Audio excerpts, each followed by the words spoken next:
It's this magical idea that you could just like take a pill and like magically just not get pregnant and everything else in your body is the same. Like that's a lie. When we look at our menstrual cycle as a vital sign, to go back to this point, then we can't look at it as separate. So I always give these silly analogies. And like, so, you know, if I wanted to buy it, like it would be a dumb idea, but if I wanted to buy a car with no air conditioning, like that would be stupid. But if I did, I could, and the engine would still work and it would make no difference because it is a machine, right? But like with our bodies, we've kind of been sold this idea that you can just shut down your ability to get pregnant with this magical little pill and like it has no other effects.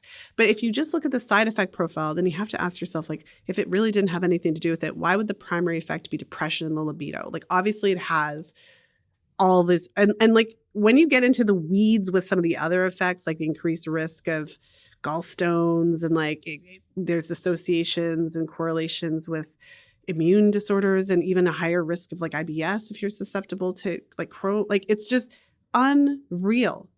So then from that perspective, we shouldn't be that surprised that there is this relationship between the pill and how we relate to other people. Like it's kind of messing with our natural pickers. And that's terrifying. Like it's really terrifying.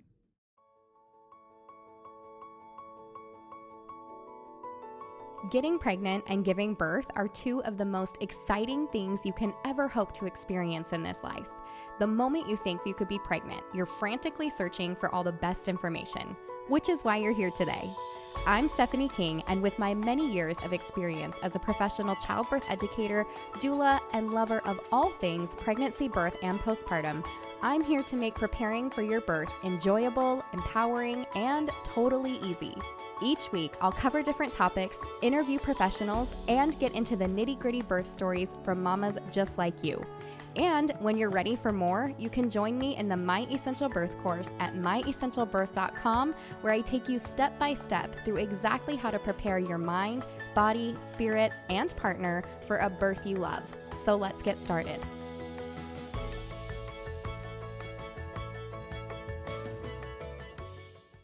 Hey mamas, this week I am giving away a free copy of Real Food for Fertility by Lily Nichols and Lisa Hendrickson-Jack. Lisa is who I have on the podcast with me today. So in order to grab your copy of this book, please go give us a review and that will enter you to win. You're going to open up Apple Podcasts, find Pregnancy and Birth Made Easy podcast, scroll down, select ratings and reviews, click the stars, write a review, and tell us what was the most amazing, comforting, eye-opening thing that you loved from this week's episode or just in general, and that will enter you immediately to win. So screenshot what you left, the review that you left, send it over to hello@myessentialbirth.com, and I'm going to get one of these out the week that this airs, probably at the end of the week. So this is an awesome book, you guys. I've read it. It is gold. I think between the two of them, they just put together just excellent, excellent material, which you're going to hear about today in just a moment here.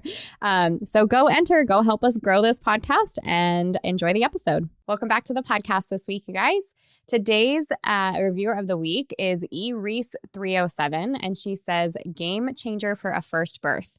This podcast was my best resource during pregnancy. I just had my first baby, and before the birth, I listened to every episode of the podcast, which always blows my mind, you guys. There's a lot of them out there, so good job. She says, my birth preferences went out the door when my babe was diagnosed with fetal growth restriction, and I was scheduled to be induced early. This podcast gave me the strength and knowledge to stay positive and continue forward to have the most amazing natural-ish hospital birth. Now I have a beautiful baby girl who is as healthy as can be at 1 week old. Thank you.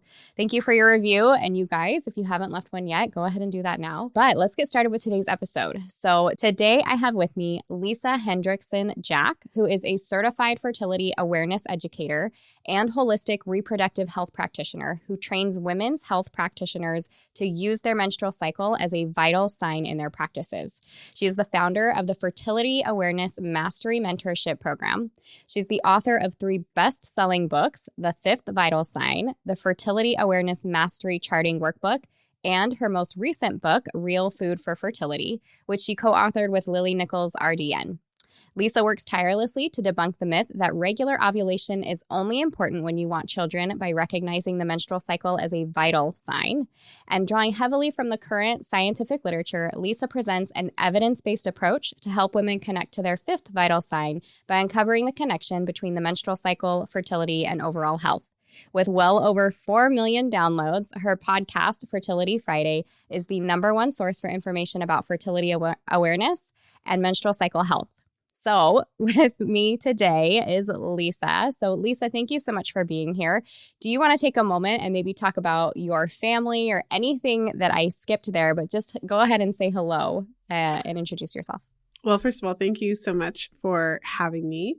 And I mean, it's so interesting as you get older how like the bio just gets like longer and longer. So true. But a little fun fact about myself for those who have never, been interacting with my work. I do have 3 children. So I'm married and my eldest is 12. So at this time I have a 12-year-old, 9-year-old, and a 2-year-old. It was like during COVID, like my husband and I, because I do these classes, right? And in the classes with fertility awareness, you kind of do this intention scale exercise, right? So whenever I do the intention scale exercise in class, it's like, on a scale of 0 to 10, how ready are you to have a baby right now? So I would then ask my husband, well, where are you at? And for years, he was at a 2, like a solid 2. And I was at like a 4 because I wanted a 3rd baby. So in the middle of COVID, I asked him this question. He's like, 8. And I'm like, one moment. And now we have a 2-year-old as well. Oh, congratulations. That's awesome. I love it. Do you like having the older kids too? Are they like pretty helpful and loving on the little 2-year-old? Yeah, it's really fun. It's so interesting because you would think logically that the older ones would interact kind of differently, but I feel like siblings are siblings regardless of the age. So like you would think like the 12-year-old and the 2-year-old would have nothing to fight about, but you would be wrong. But it's so much fun. Siblings are siblings at every turn. I love it. All right. Well, let's dive into today's episode. I know we have a lot to cover. I had Lily Nichols on. I've had her on a couple of times in my podcast here. And the last thing we talked about was the book that you guys co-authored together. And it's excellent. I've been through it and I feel like everybody should read it. I don't care if you have fertility, quote unquote, issues or not. This stuff is really important and it's super interesting as well. At least it's the kind of stuff that I eat up. So I do want to dive into some of that information today. And then we had some people who reached out to us and had some questions of their own. So we want to hit on some of those as well. But to start things off, you refer to the menstrual cycle as the 5th vital sign. So will you kind of talk about that for a moment and tell us what that means? Yeah, absolutely. I mean, when you think about the vital signs that we're most familiar with, we think about things like our blood pressure or our heart rate or our respiratory rate, how many breaths we take each minute. And we all have a general understanding that if you were to go to your primary care provider and they were to test your vitals, that there is a normal range. And beyond that, if you're testing higher than that normal range or lower than that normal range, each situation would give the doctor some information as to where to look next. So that's the interesting thing about the vital signs. And so when you think of the menstrual cycle as the 5th vital sign, I'm not just talking about the period. I know sometimes when I say menstrual cycle, people will think, oh, it's just the period. But I'm talking about that period of time from, the first day of your menstrual period to the last day before the next one. And if we break down the menstrual cycle into its various parts, there's a variety of different stages and a variety of different things that we can pay attention to. So we could pay attention to the period, the quality of it, the length of it, the volume, whether it's painful. We could look at your cervical mucus, which is a natural excretion that we produce as we approach ovulation that helps to keep the sperm alive and plays a really key role in fertility. So we could look at just that aspect of it and when that's happening in the cycle. We could look at the overall length. We could look at the length of your luteal phase. We could look at if you have any abnormal bleeding that's happening. And when we break down your cycle that way, similarly to the other vital signs where if it's out of the ordinary, it would give us some information. We can glean information about all of these different aspects. And it can be something as simple as you have abnormal cervical mucus and you're seeing some sort of discharge all the time, which could indicate an infection, to something more serious where if you're of reproductive age and you haven't had a period for, 6 months or a year, that is associated with a greater increase of osteoporosis in your lifetime. So there's a lot of implications there. And I'm quite confident that we should be looking at our menstrual cycle beyond just its ability to give us children, because there's so much more we can learn about it when we actually pay attention. Yeah, I agree with you. And with that, can I ask you, what does a normal menstrual cycle look like? What should it look like? Yes, absolutely. I mean, I started kind of alluding to it there, but we start from the beginning. We can start with the period. I would say that even just alluding to this idea that pain is just totally normal, pain is very common. A lot of women do have pain with menstruation, but I would say that anything beyond moderate pain, anything beyond that mild to moderate, we should be paying attention to, because when we're looking at the menstrual cycle as a vital sign, when we look at the period in particular, the period is a normal inflammatory process by which we shed our uterine lining. And when that process is happening normally, you're not really having a lot of pain. When they look at women who are actually having high levels of pain, they find that the prostaglandin levels, which is an inflammatory marker, are up to 4 times or more higher. So even just from that standpoint, so to start off the conversation, we could look at the period and say, we would expect a healthy cycle to have, mild pain, and anything beyond that, we should just be looking at. Doesn't mean that there's a huge, huge problem right off the bat, because it's very common to have pain, but we shouldn't be thinking that it's just normal. And the period itself, anywhere from, 4 to 5 days is about average. And I always say the period should be like a sentence. It should have a beginning, a middle, and an end, and then it should be over. So if we're having lots of bleeding leading up to the period, lots of days of spotting before you actually start to have your flow, or, several days afterwards, or if you are having bleeding all throughout the cycle, those are all things that fall outside of the normal range. And then once your period ends, we are into our preovulatory phase. So when we look at the overall cycle, a healthy cycle for a reproductive age woman should fall somewhere between about 24 to 35 days in length. And in order for it to be that long, ovulation would have to happen somewhere between approximately days 10 and days 22. So even that gives you a bit of a guideline, and it already starts to push at the myth that all the cycles are always 28 days and ovulation is always taking place on day 14, because that's not actually the case when you look at real human women. And so in that pre-ovulatory phase, as we're leading up to ovulation, that's a time when our ovaries are really developing. The follicles are starting to grow in preparation for our ovulation. They're producing estrogen at that time, and that estrogen triggers our cervical mucus production. So I already alluded to cervical mucus, and cervical mucus is a natural, like I said, excretion that's produced as we approach ovulation. It's what keeps the sperm alive. And so we would expect to see anywhere from about 2 to 7 days of this cervical fluid. And it can look like creamy white hand lotion. It can look like that kind of raw egg white and stretchy. And when you're going to the bathroom during that phase, you might find that you're wiping and it's really slippery. Or you might just have found that there's times of your cycle when you were just wet. Like I can remember when I was a teenager, I had no idea this information, but I knew that all of a sudden there was these days when my underwear would be wet. And I remember I asked my mom about it, and she was just like, "Oh, wear a panty liner," because she didn't really know either. Right. That was the extent of it. But now knowing this information, it's so helpful to know that. So once you then ovulate, once the egg is released, you start to produce a significant amount of progesterone. And progesterone has this effect of shutting down the cervical mucus production. It kind of counters the effects of estrogen. So once you ovulate, you would expect your mucus to largely go away. And that second half of your cycle in a healthy cycle is about 12 to 14 days. And so that's important, because if you are trying to get pregnant, and that second half of your cycle is only 7 days long, when you learn about the process of implantation, for example, when you ovulate, if you're trying to conceive and you're successful, the sperm would already be in the fallopian tubes waiting for the egg even before it's released. So they're actually already waiting and hanging out there. It's a really interesting design. The mucus is produced before, and then if you have sex when you have the mucus, and it keeps the sperm alive, and they're just kind of hanging out, having a party and waiting for the egg, and then she comes, and then love at first sight.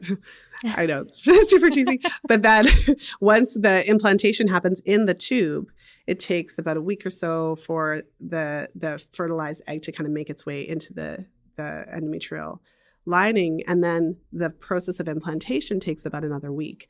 So as you can see, or just imagine, if you were starting to have your period already a week after ovulation, then that would potentially really hinder that implantation to take place. So the healthy luteal phase length, about 12 to 14 days from your ovulation day, and then you would have your next period.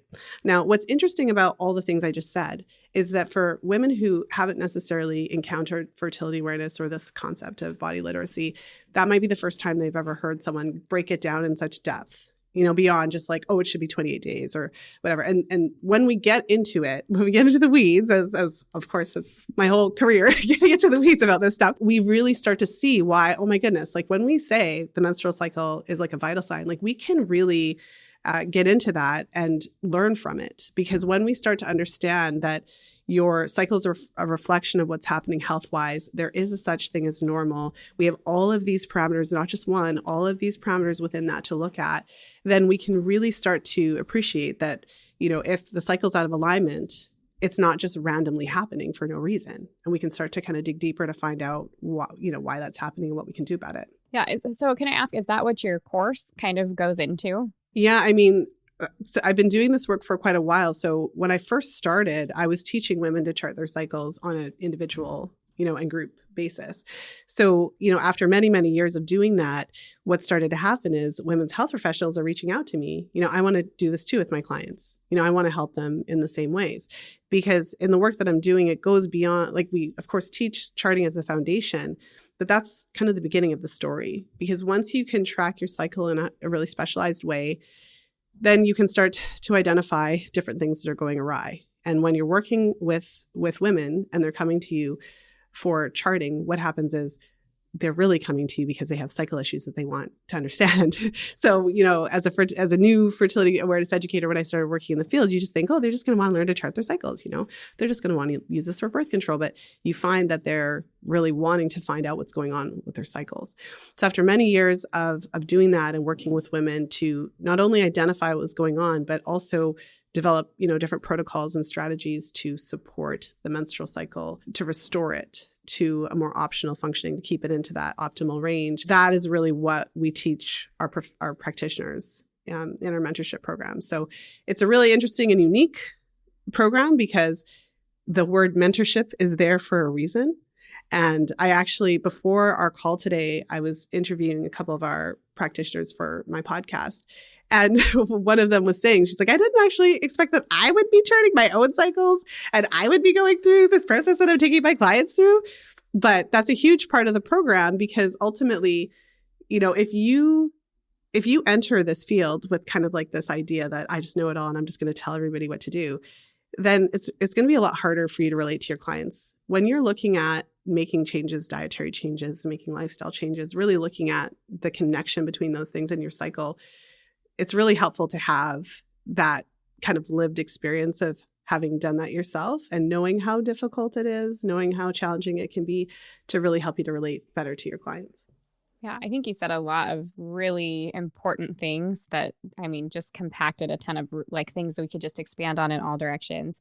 But I think one of them had to do with just, it is not normal right now for women to understand their cycles. And it's also like you teaching practitioners. I think that's so important to let's repeat that again for everybody listening, because our practitioners that we go to see, even for fertility and even for our pregnancies and births, don't necessarily have the kind of training that you are offering right now. And it digs so much deeper into stuff that we don't understand naturally. But once you do, it kind of starts making sense. And so I'm grateful for you and what you do and that there are people like you so that we can help women really understand what's going on with themselves and kind of get back to that base of how do we make it the healthiest, which is why I love that you paired with Nellie too, because it's nutrition is part of it. You talked about lifestyle. I'm sure that there's a lot more that goes into it, but it's so important. So thank you for that. Thank you for everything that you do. I just think it's so crucial right now. I really appreciate you saying that. I just wanted to say that because it's a very unique field. One of the questions is how did you get into this? I was very fortunate to, when I was going to university, there was actually a group of women who were offering monthly charting classes. And it was like a 9-month session, very birthy, very on brand, right? And the ultimately where I received my initial certification as a fertility awareness educator, they had a physical location at that time, and they were located in the same city that I went to school with.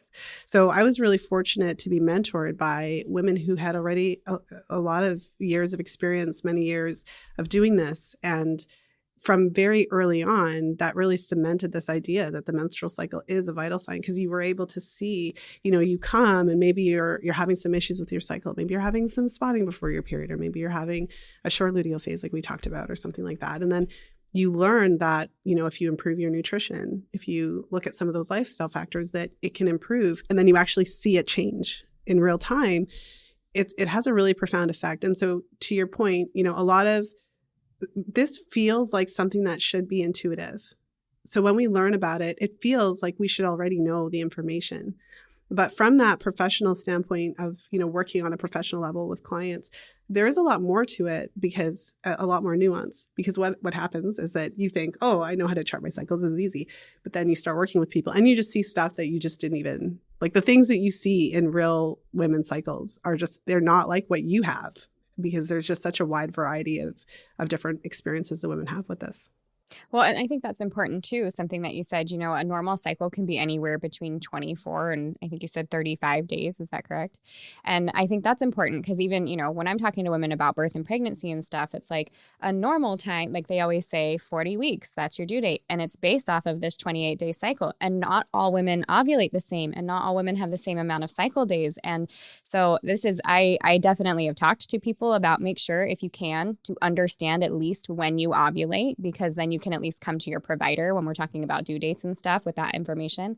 But it's all kind of like one and the same, and we're not all made the same. But you were talking about, but there are markers to tell you if you're on the right track and if your cycle is in order, even if you're a 24-day cycler or a 35-day cycler. And so I think that's important for women to understand, that we're not all meant to be exactly the same, but there are things that show the health and vitality of it. So anyways, I just feel like there's so much that we can go into off of like just the beginning of that episode. So yeah, it's just such solid information. So thank you. Okay, something that I know we got questions about and comes up a lot, and you did talk about it in your book as well, and so I want to hit on that. Can we take a minute and talk about birth control? Because this is a huge thing for moms right now, right? Like, I don't know what the percentage is, but it's a very high percent of women that are on birth control or have been on it at one time, and that's starting in their teenage years. And we're also seeing, and I'm not just correlating just these two things, but we're also seeing a lot more women having trouble getting pregnant, and particularly coming off of birth control and then trying to get pregnant. So can you talk a little bit about birth control and your thoughts on that, and what women should do with it if they're trying to get pregnant? Absolutely. I mean, there's so much that can be said about birth control. I could talk about birth control for hours. But to your point, I think it is really important to have a nuanced conversation about it. And I think for me, the best way that I've done that in my writings and when I'm asked about it is by looking at what the research has to say. Because the birth control pill and other hormonal, applications of it, there's a lot of issues there. And so it can be really easy to think that there's this direct correlation between birth control and fertility issues. And so, after looking at a ton of research in this area, what the research, we could talk about side effects. That's a separate conversation. We could talk about, how the pills associate with increased risk of anxiety, depression, mood changes, and nutrient deficiencies. And there's a variety of issues related to just side effects. But we're looking at fertility in particular. The research doesn't seem to indicate that there is a kind of long-lasting effect on fertility whatsoever. And so, but it's interesting when you look at how the studies are done. So I would say most of the birth control studies, they take women who've been on the pill for, it depends. You have to look at how long, because they might have a short-term study with women on the pill for 3 months. And how useful is that when women are using the pill for 2 years, 5 years, 10 years, 15 years, 20, 30. I had a client who was on the pill for 30 years. So obviously, so you look at that part of it. But what in general, whether they're doing like a normal 2-year range or whatever they're doing, when they look at women coming off the pill, they typically have these studies where they will take all these women who came off the pill and they will look at what percentage conceive within a year. Now, one thing I always have to say is that when they are choosing participants for these studies, anybody who had pre-existing menstrual issues is not included. So in these studies, you can read them yourself. We cite enough of them in the books. But when you read these studies, if you did have a woman who had irregular cycles and that's why she was put on the pill, or she didn't have a cycle and that's why she was put on the pill, those types of scenarios are excluded from the study. So basically, and we know a lot of women are put on the pill for period issues. So when we're looking at the results of these studies, we have to take into consideration that they might not represent you if you were put on the pill for those types of issues. But be that as it may, they look at these studies and they'll say, okay, well, 80% of these women, conceived within a year. So it's more rare to find a study that actually breaks this down month to month. So in Real Food for Fertility and also in the Fifth Vital Sign, I shared a study that actually did break this down month by month. And I think this is relevant for women who are coming off the pill and trying to conceive because it really drives the point home.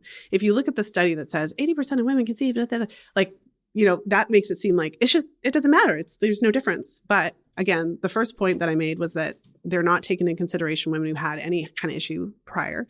And then the second thing is that they're just looking at the end of the 12 months. So, in the study that broke it down, they had a variety of different birth control methods. So they had, women who just used condoms, so non-hormonal. They had women who were using the combined pill, women who were using the shot, women who were using the IUD. So they compared a variety of different birth control methods. What they found was that, the women who just use condoms on average would conceive in an average of 4 months after coming off. So of course, average means some conceive sooner and some conceive later. The women who came off the pill, it took about twice as long. And in that study, they defined long-term use as 2 years or more. So, for users, 2 years or more, which is long-term, on average, it took twice as long. So instead of the average 4 months, it took average 8 months. So again, that means some got conceived earlier and some conceived later, but that's pretty significant, right? And then the shot was the worst. I'm no fan of the shot. It's my least favorite type of hormonal contraception. 18 months though was the average for that. And then the IUD was, the hormonal IUD was somewhere around there as well, like the 8 month mark. So the reason I share that is because from the researcher's standpoint, when they're looking at it from the end of 12 months, they're just saying, well, there's not much of a difference. But from the average woman who has been told her whole life that she could get pregnant on any day, who's never been educated about her body, who's actually been terrified of getting pregnant the whole time she was on the pill. That's why she was on it. And, I've had conversations with so many women who were trying to be proactive. It's like, oh, I'm getting married in the fall. I've been on the pill for 5 years. Should I come off? So I always say it like this too. Like they put on their clothes, they made an appointment. So they called the doctor's office, they made an appointment, they take a shower, they put on their clothes, they drive across town to go to the doctor for the doctor to tell them, no, it's fine. Don't come off the pill early. You'll just get pregnant right away. But I always say, there was something inside of you that was concerned enough that you went through all those steps for this person to tell you it doesn't make a difference. For that woman, when she comes off the pill, she's expecting to get pregnant immediately. And so when it doesn't happen in that first month, she might be okay the first month, but by month 2, she's already on alert. And by month 6, she's probably already at a fertility specialist. And I'm speaking to women who've probably literally done this, who are listening right now. So the reason that I highlight that is because, what the research would indicate is that there's a temporary period of subfertility associated with contraceptive use, especially if you've used it long-term, as they define it in the literature, which is 2 years or more, which many of us have used it. It does not mean that you're going to come off the pill and you won't be able to get pregnant. It doesn't mean that you couldn't get pregnant while you're still on the pill. I have friends who got pregnant on the pill because of, the failure rate or whatever. Maybe they, took antibiotics that month or something. But that's not the point. The point was that the average was longer and no one prepares you for that. And there's no plan or strategy around it. Even though we know that the pill depletes significant, there's a lot of nutrient deficiencies. The scary research that we share about the pill is related to ovarian shrinkage and the lowering of the temporary lowering of our ovarian reserve parameters when you're actually on the pill taking it. And I use the word pill to refer to the combined hormones. There's a variety of different, but when you're on those hormones and if you were to be on it right now and you tested your AMH or you tested your ovarian volume or something like that, it's well known that when you're on it, it's lower. Because what happens when you're on the pill is that it suppresses ovulation. And so many years of suppressing ovulation, it would, one of the scariest stats that I share in the book is the stat that women who are on the pill, their ovarian volume is about 50% less, meaning your ovaries are smaller. And the research would indicate that after about, 6-7 months, that starts to resolve and starts to resume back to normal. There was a study where I got that data from, was a fertility preservation study. And so I always say that when you're trying to get this information, you have to go where the money is, because who's doing the research, right? Research isn't free. And so the fertility preservation studies, those are women who are coming in their, 20s and 30s, dropping tens of thousands of dollars to freeze their eggs. And so what they were finding is that if women are coming, like they're on the pill and then they immediately go to do that, they're not getting as many eggs. So the study, they compared the kind of the egg retrieval success for the first, 1 month out, 2 months out. And they found that after about 7 months, after coming off the pill, they had a better collection of eggs for this process. So their recommendation to the women was like, okay, well, if you're coming in to get your eggs retrieved and frozen, then we should, you should consider coming off the pill for at least 6 months or so leading up to it. But when in the history of the world has any woman who's been trying to conceive naturally ever been told that information, right? As if it's like a totally different thing, as if there would be no. So I'm going to get off my, like I told you, I could talk about this all day, but if there's one takeaway here, it's just that, the research doesn't indicate that there's this permanent negative effect, but the research does indicate that there is a temporary period of subfertility. And so my recommendation, and like Lily and our recommendation in Real Food for Fertility, is to really consider, your plans. Like when I got married, my husband and I, we took a year or two to plan our wedding, but we're not provided the information of how to plan for having babies. So, and even when you go to your doctor and ask them about the pill and how it can relate to fertility, they're not telling you this information, right? So if you were put on the pill, not for medical reasons, not because you had an issue with your cycle, and not like the year after you started your first period. So if you actually, went through puberty and you had your period for a few years and it was like pretty normal, and then you were on the pill like for birth control, then in that case, I would say if it's possible, I always go for the longer suggestion, but I would say if it's possible, try to aim for like coming off at least a year before you're wanting to start trying. And during that time, you're coming off before you're ready to get pregnant. So I'm suggesting to come off when you're actually still afraid of getting pregnant, and having that conversation with your partner and really thinking about, okay, what are my non-hormonal birth control alternatives? And I suggest that so that you can allow your cycle to normalize.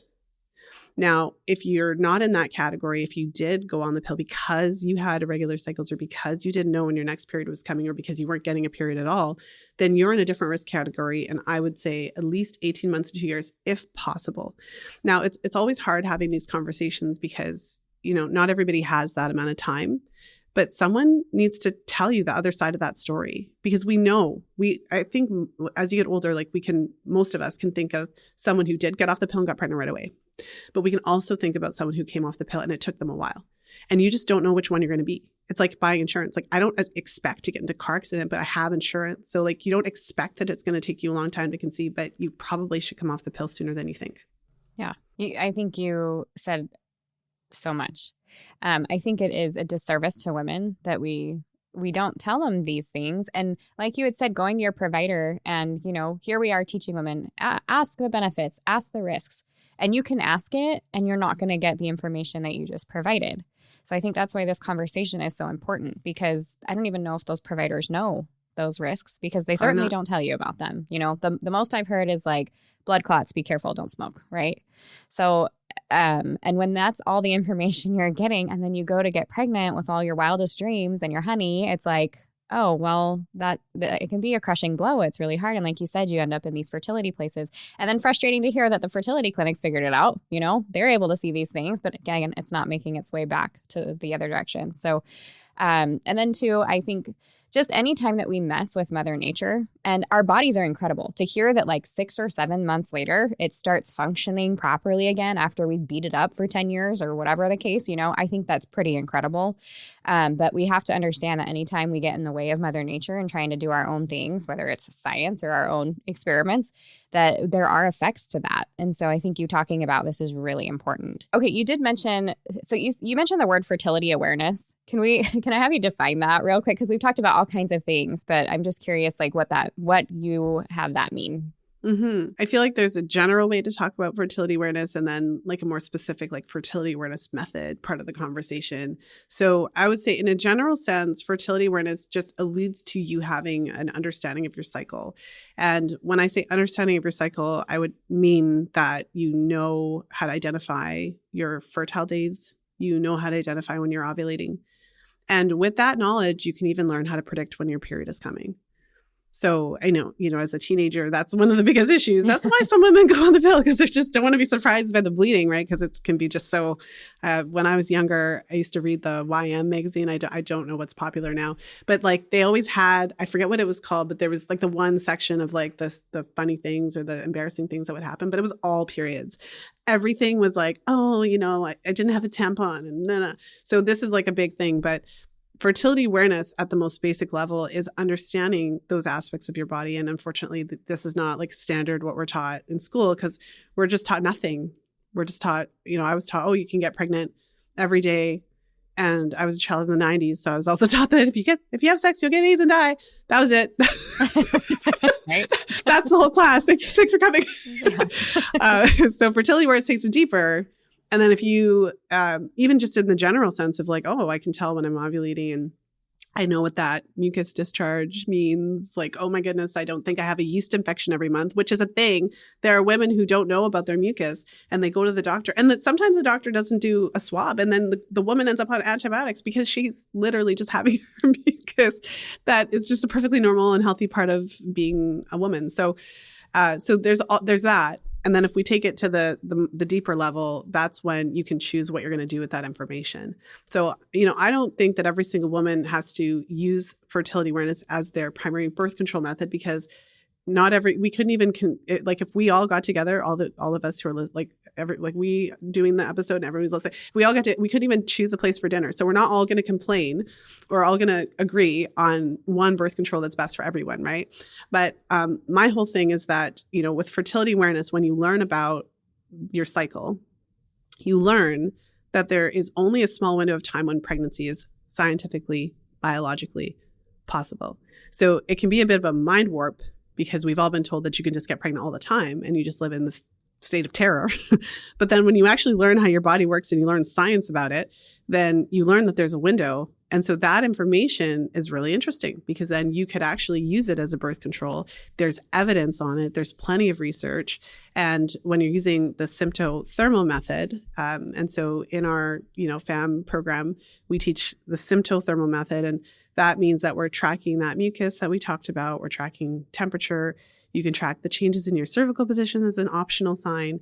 And we even teach our practitioners a last infertile day calculation, which increases the efficacy. So when you look at the studies that show the highest efficacy of this method, the top efficacy symptothermal methods are right up there with hormonal birth control, with like the 99.4% perfect use.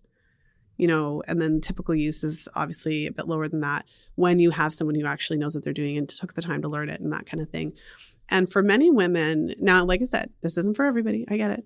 But for many women who didn't have a good experience on birth control, they say about 50% of women who come on, the birth control pill of the day will come off of it at the end of the year, maybe switch to a different one because of the side effects. So again, half of them are happy, but the other half are not. So a lot of women aren't happy.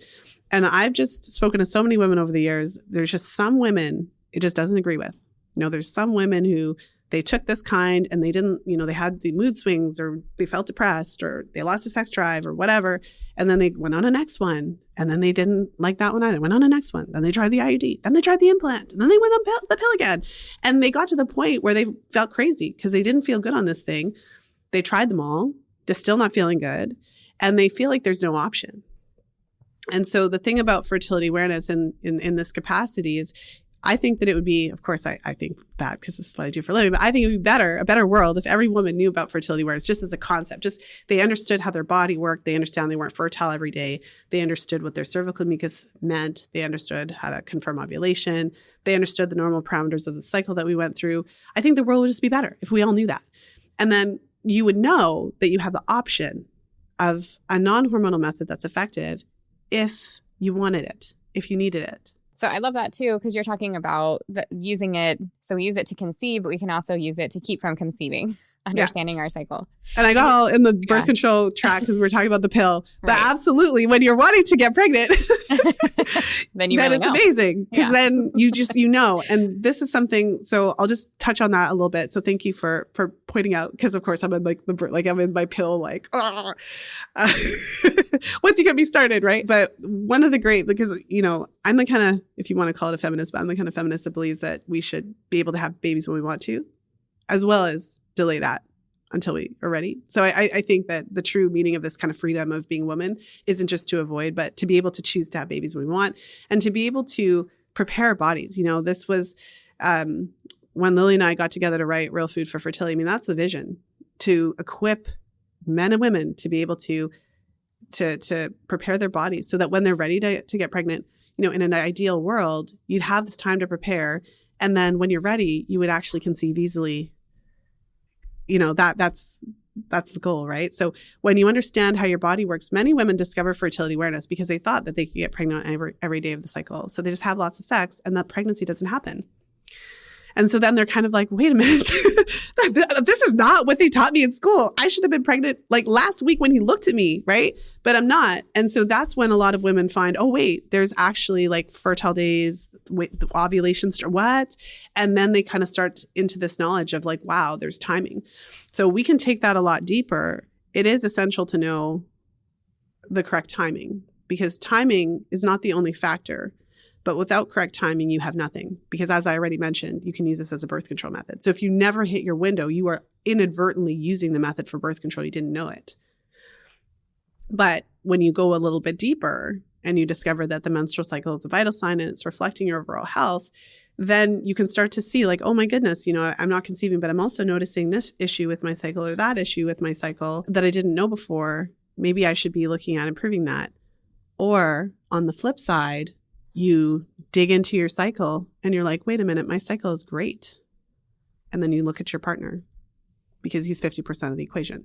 Yes, which I feel like I would love to hit that on another episode because you were talking, there's like sperm counts and checking on the health of your husband and or birth partner and all of that. And that part's super interesting too, or even improving your egg quality, improving his sperm quality. There's a lot on that side that we could definitely dive into. I think something that you brought up though, like this whole episode, and I'm just like, first of all, women are incredible. But secondly, like it's on us. This has always been my soapbox, right? Like informed consent is a big one for me. You have to have the information to understand what you're consenting to. And that includes like what we're learning for ourselves and consenting to with our own lives. So when you're talking about, fertility awareness or using our cycles to be able to start or stop pregnancy, I feel like without putting the blame on women, it gives the women power. Like it gives us all the power to understand our cycles and to be able to have those conversations with other women who understand how to do this correctly or how we can understand what's happening in our bodies. So again, I mean, providers are great, but their scope is small. And so just like a plug for charting as well, because this is something that I ended up doing when I was having issues with my cycles and we were trying to get pregnant, but it was really cool and it was really fun. And once you get started, you're like, oh my gosh, like I totally know which part of my cycle I'm at. And then Lily on the other end, the nutrition side of things, hitting it up with, and during this part of your cycle, maybe you should be eating these kinds of foods. And and cervical mucus and temping and all of that, like you just get such a clear picture of what your body is doing. And that includes and why I'm feeling this way today, or why I have more or less energy today, why my workout was so good, why my husband looks really sexy right now, but he didn't last week, it's like all involved. And it really does center around that cycle. Our cycle has a lot to do with just our overall life, which I guess if you're talking about vital signs, right? Like that would make perfect sense that it's just all part of that. So it's beautiful. It's, as women, it's like that is the thing that kind of we all have in common and all separates us and also brings us together. So I don't know. I just think it's so neat. I love that conversation completely. Okay, we talked about, just real quick, going back to like trying to conceive, and you talked about some different lengths of time that can be normal. I assume like when you're talking about condom as a use of contraception, once you take it away, that would be the same without a condom. Is that correct? Yeah. I mean, in that study, they're showing that the female participant, in the equation didn't have any hormonal input. So there would have been no transition period to speak of. Okay, perfect. I just want to clarify that. And then the other question that we got, and I know this comes up a lot, moms who are postpartum and breastfeeding, or not breastfeeding, but particularly breastfeeding, and they don't have their cycle back yet, but they're interested in conceiving. So there's a couple of questions there. Like, women have asked, how do I get my cycle back? They've asked, do I need my cycle back? Like, is there any chance I could get pregnant? Am I still ovulating? Do things still happen there? And if I want it back, how long does that take? What do I have to do? Do I have to stop breastfeeding? So can you kind of touch on that a little bit? Yeah, such a common question. Definitely, I get that question all the time. So, I mean, the way that it's typically presented to me, given the background in charting, is kind of like, do I need to wean in order to get my cycle back? That's, typically the scenario. And as you were talking about, I think the first step to make an informed decision, like you said, is that information. So I think first and foremost, it's helpful to know that initially, when you first had your baby, typically the most important and crucial factor that's going to determine how long it's going to take for your cycle to return is breastfeeding. And when you look at the research around that, it's the frequency and duration of suckling. So it's that prolonged contact that the baby has. And that's what's stimulating, the oxytocin release. And that's what's having the most profound impact on, in terms of suppressing that ovulatory function, while you're lactating. So that's something that I think is really helpful to know. So the first thing, I suppose, for a woman who's asking that question is kind of like, well, where are we at? How old is your baby? Because, if your baby's 2 months old, versus if your baby's 15 months old, these are two different conversations. So I think in the early stages, when your baby's still young, let's say under 6 months, then it's really, in terms of, when your period is going to come back, it's often related to your breastfeeding and certain things that change. For example, if you go back to work, if your baby starts eating solid foods, if your baby starts to sleep through the night, for some women, that might coincide with the return of their period, the return of their ovulation and menstruation kind of early on.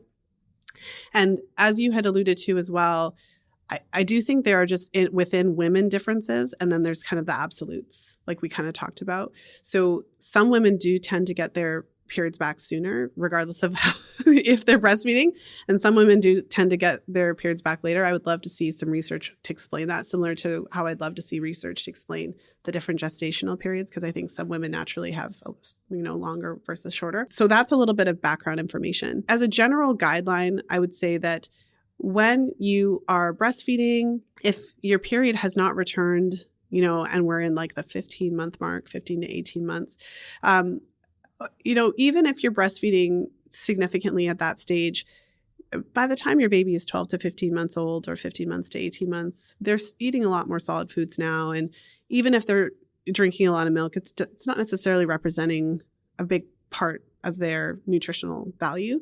So, given that I have a toddler right now, she loves I'm still breastfeeding. We're still there. But it's, by the time they get a little older, it's more comfort and, so that's something to take into consideration. So the first thing, I can't give a blanket answer because it really depends on where this woman is at, how old her child is and what's going on. One of the things, actually I was having a conversation with Lily, and it was interesting because we talk about similar things in, different ways. And one of the things, but there's so much overlap, which is why I wrote the book together. But one of the things I think we have to consider when women are asking this question. So let me just give a hypothetical. Let's say that we're not talking about someone whose baby is 4 months old or 6 months old. Let's say that we're talking about someone whose baby is, let's say, like 8 months old. to a year or something like that, where it's perfectly reasonable for you to ovulate and start having a period again. It's not like it's so young and you're still breastfeeding. So one of the things that I have to say about it is that I feel like the question of like, should I wean? Before we have that conversation, I feel like we should look at the situation to determine if that's really the issue or if maybe there's something else. So for example, as someone who's had 3 babies, life changes a lot. There's like a running joke that 50% of my nutrition is coming from my toddler's leftovers. Like so before we start jumping into should you wean, I like to look at, we in our program, we call it the foundational factors, but I like to look at some of those things. Are you actually getting 3 meals a day? Like, are you getting sufficient protein? Have you really nourished your body after having a baby? Do we need to look at Lily's chapter 12 of Real Food for Pregnancy, the postpartum nutrient repletion? Like, do we need to have that conversation? Like, are you getting any liver? Are you really getting sufficient protein and fat? So, and how much are you exercising? Because depending on the situation, obviously, pregnancy comes with a lot of body changes, and depending on when you're going back to work and whose Instagram account you're following, you might feel some pressure, and it's harder to lose weight when you're breastfeeding because of the hormonal shifts. So there's a lot of things to dig into there. So I guess you can tell that what I'm saying is I don't think it's just this really straightforward, like, oh, just wean when you're ready. And because you might wean to discover that your period is still gone because it's not that. So I think it's a very personal decision. I don't think I could ever tell anybody what to do. I think I could just, because, there's also the emotional aspect of breastfeeding your child and things like that. So that's a really personal decision between you, your partner, your baby. You guys have a little powwow. But I would hate for you to wean and put yourself through potentially an emotionally difficult situation because you want to get your period back and for it to actually not be that. And then in terms of you had another question around, could I ovulate and like get pregnant before my cycle comes back? And the answer is yes. This is why in the 6-week appointment, your care provider is highly focused on getting you on birth control. So the thing is that when you understand how your body works, as we just talked about, before you get a true menstrual period, the ovulation comes first. So if you're actually tracking your cycle, we do teach postpartum charting in our programs. It is a thing that you can do. It is a bit different to regular charting because you mentioned, when you're charting, it's like you got your mucus and your temperature. But when you're postpartum, before your first ovulation, it's mucus or hormones, depending on the type of fertility awareness charting that you're doing. And so, if just from listening to this episode, if you happen to be in that stage, you can start paying attention, when you go to the bathroom, like look at your underwear, wipe, see if it feels slippery. And if you're aware of some of those factors, you can actually tell like when you're going to approach that first ovulation by the changes in your mucus pattern. And then if you also feel the need if you feel the desire, I should say, to take your temperature, you can also catch that first ovulation, if you were really on top of it, or even just being aware of your body. And like you said, being aware that maybe you're more attracted to your partner at that time or they're more attracted to you. Some of the research indicates that they actually like the sound of your voice better when you're in your fertile window, which is interesting being married because sometimes they don't seem to like our voice more, but sometimes it's like they really want to talk to us. So maybe there's something to that. But either way, I think that it's really important to know that because I've also had many interesting conversations. I've certainly seen that happen, the pregnancy before the period comes back. And I've talked to women who say things like, we only had sex that one time. And it's like, yeah, but if there was one time you were going to do it. Right. Yeah. I love that.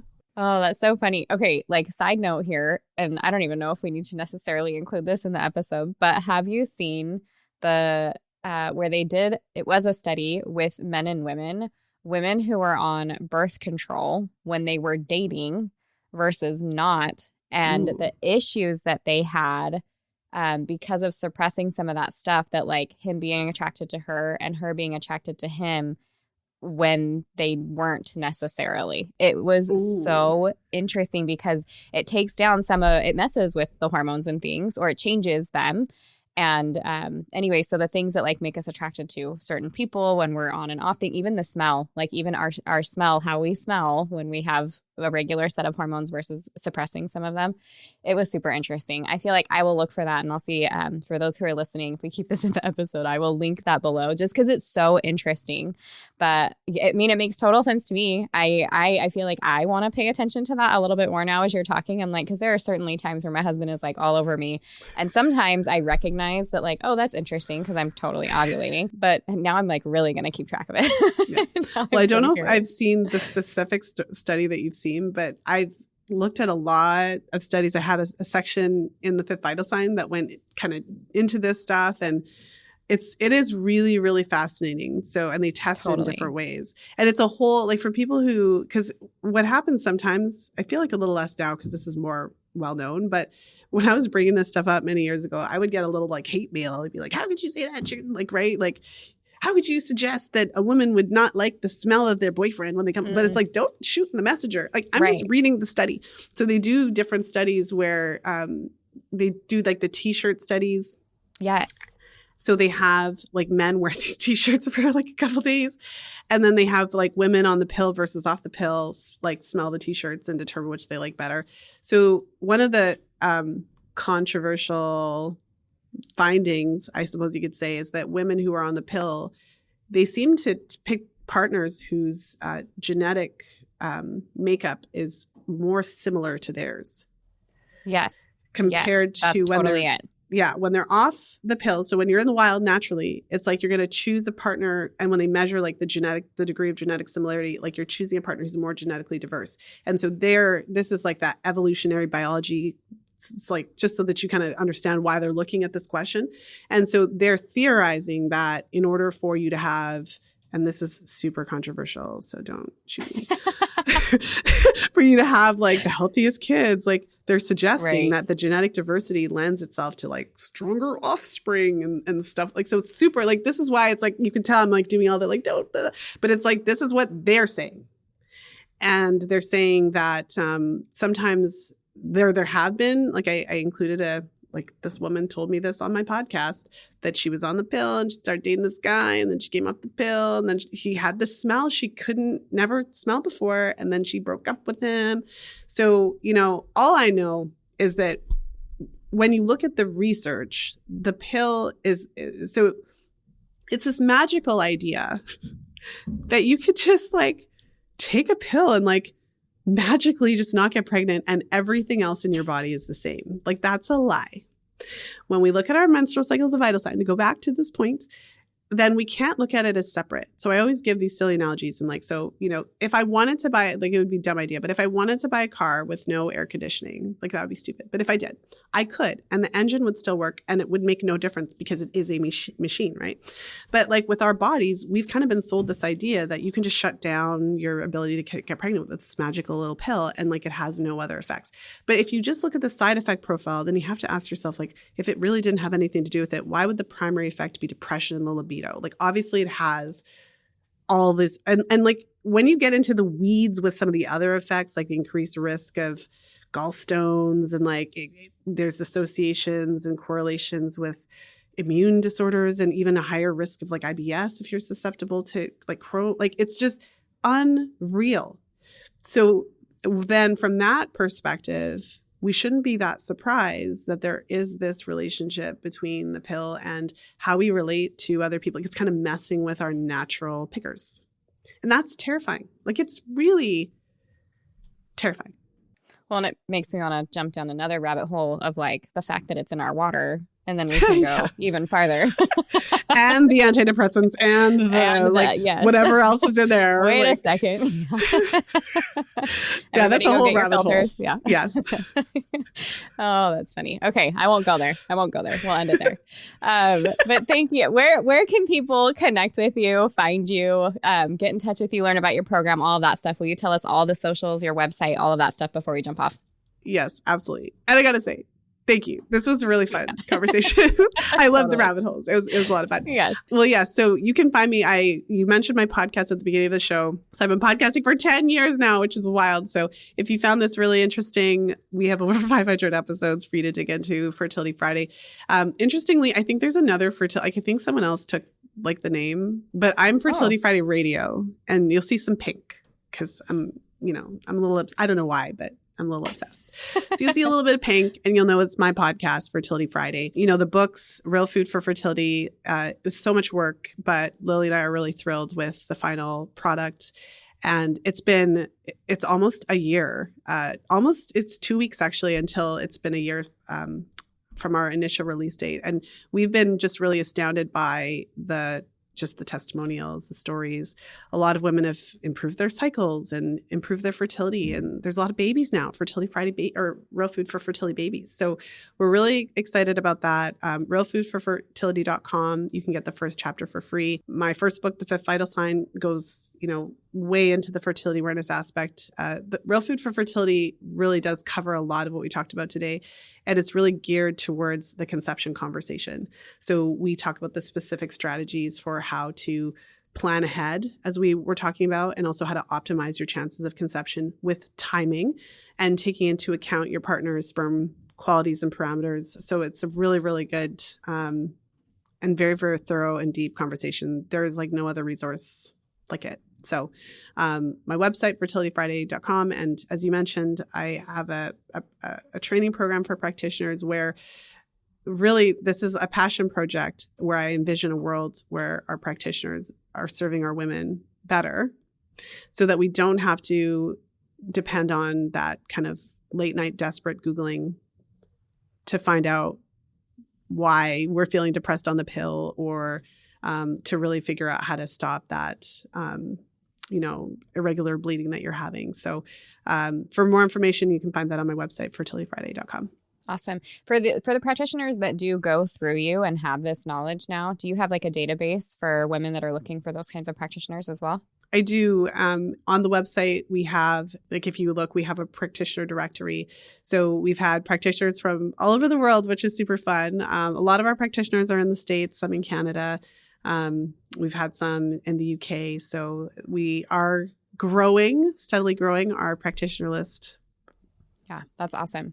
Well, thank you for being here with me today. And yes, if you guys have not read the book yet, please go get it. I'll put a link for it below. And who knows, I might even do a giveaway for you guys because it is so good. I feel like it's 2 books in one because she really goes over the solid nutrition stuff for fertility. And then you just hit hard everything that you need to know about cycles and sperm. You even go over PCOS and some other things, which PCOS is a huge deal right now. And I feel continues to become a bigger deal. So all that information is in there, but you are a wealth of information and I just love everything you said today. So thank you for what you do and for being here with us.